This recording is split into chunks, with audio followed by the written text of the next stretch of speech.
Hello, I'm columnist Erica Bryant here with education reporter Justin Murphy, and today we are going to talk about the results of Superintendent Barbara Deane-Williams' 100-day listening and learning tour.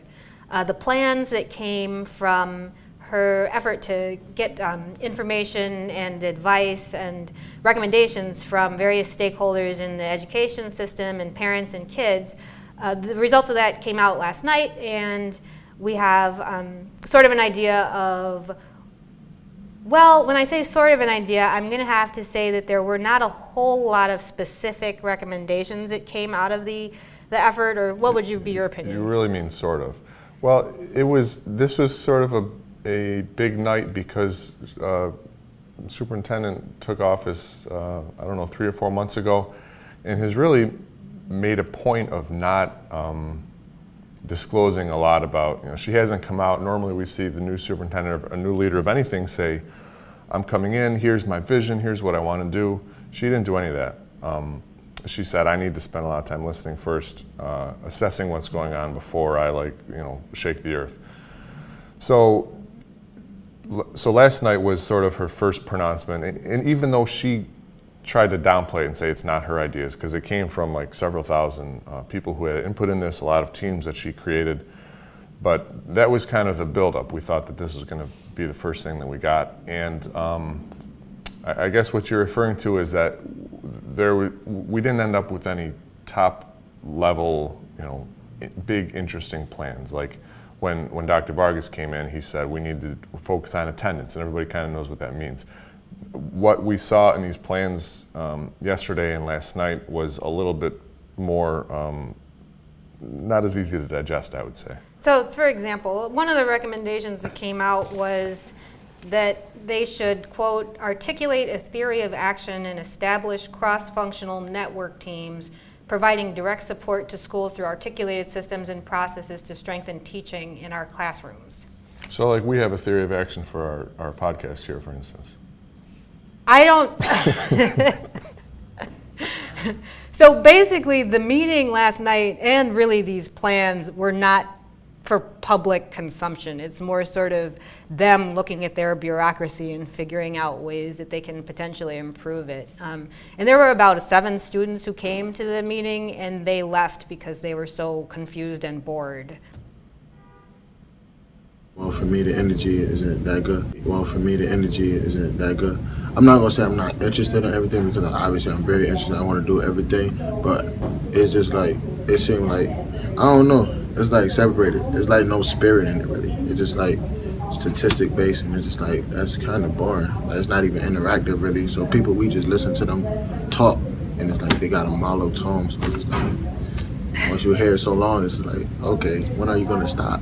Yeah, it's the same thing that's the same reason why I left, because it was just like, besides somebody wanting to talk to me out here about what they saw inside, it was obvious that I wasn't the only one that felt like, as us being Black and brown people, and we're the youth, that they kind of bigged us up a little bit, shouted teen empowerment, and then that was it. They didn't talk about what goes on as far as Black students. They brought up how we're, very poor in Rochester, but they didn't talk about exactly what goes on for us. And I feel like a lot of times they talk about special education children and stuff like that, but there are these Black and brown students and Latinas and stuff like that that are kind of struggling, and they're not bringing that up.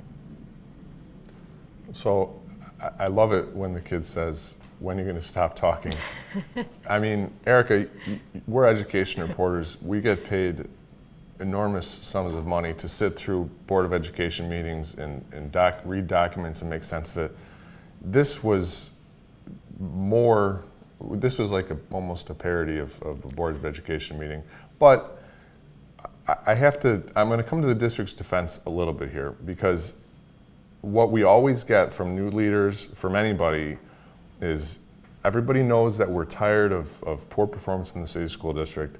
So people always come in and say, I've got this great idea. I'm gonna have whatever bold idea. The Van White school board president wants a military academy. We have these partnerships with universities that make a big splash. We close this school, open this school, that kind of thing. And I think that there's a growing consensus that's not how you do it. It's not like I'm gonna have $1 million idea and that'll fix everything.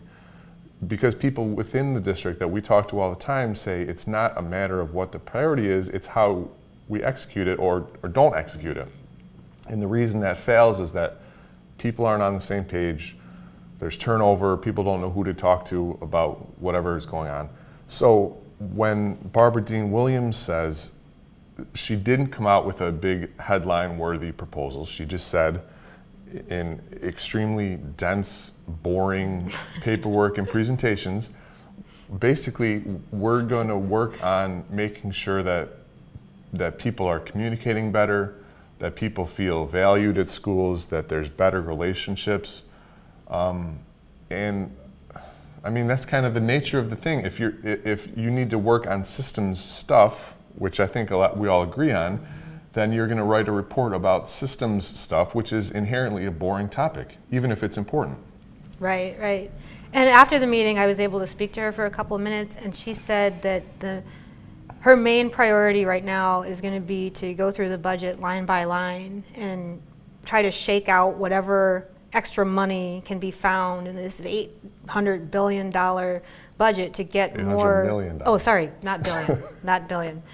Almost $1 billion. It's almost $1 billion, but it's $800 million to try to shake out whatever money can go to sort of equalize the resources in the district. Because she said that the thing that shocked her the most about coming into the district was that the classroom resources are so different from school to school. And so one school might have reading teachers, one school might not. And to provide reading teachers, for example, for everybody, you need more money. And there's hopefully, I mean, there's got to be some money to be found in that budget. However, they're looking at a structural budget gap. So we're going to see.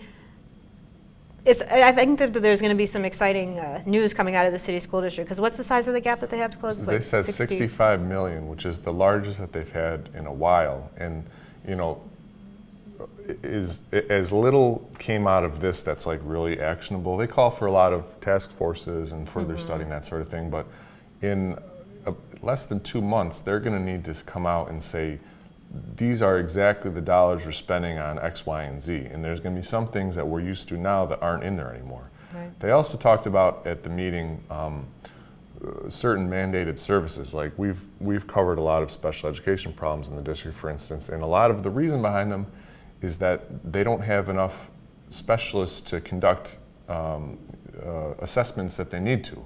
So I think when she's talking about equity, she's talking about between schools. Like for instance, we've heard that about East High School, that people are grumbling that, you know, East High School is being held up as this model, but they're getting $10 million in extra money. So they're between schools, but then there's also just the matter of we need to start providing these mandated services even if we don't have the money for it. I think that might be on top of the $65 million. So at some point, she's going to have to make somebody unhappy with all these things that she's saying. And it sounds like, and again, we're kind of speculating here because frankly, we haven't been given a ton to go on, but it sounds like that money might be coming disproportionately from central office because she's really made a priority of saying stuff needs to be happening at the school level. And it's not going to be dictates coming down from central office. It's going to be we at central office will help the schools do what it is that they want. So that's where the creativity and also the responsibility is going to lie for some things. So she's got a lot of work, and it's going to be a hard task in the next couple months, but it should be. With all new leaders, you have new hope. Mm-hmm. And you know, I'm kind of conflicted at the end of the day on this because, like I said before, in a sense, this is what it needs to look like. Because we wouldn't have had the problem of sitting through a boring meeting and reading boring documents if she had proposed blowing things up, right? Which is what a lot of people do. So that's kind of a peril of the job for us, even though it didn't look very pretty. But I think that we're gonna learn a lot more. She's sort of laid out on a theoretical level where her priorities lie here, and we're gonna find out how that actually translates pretty soon, it seems to me. Yep. So we'll be covering that all the way along. I'm Justin Murphy, education reporter, with Erica Bryant, our columnist, and we'll check back in on this soon.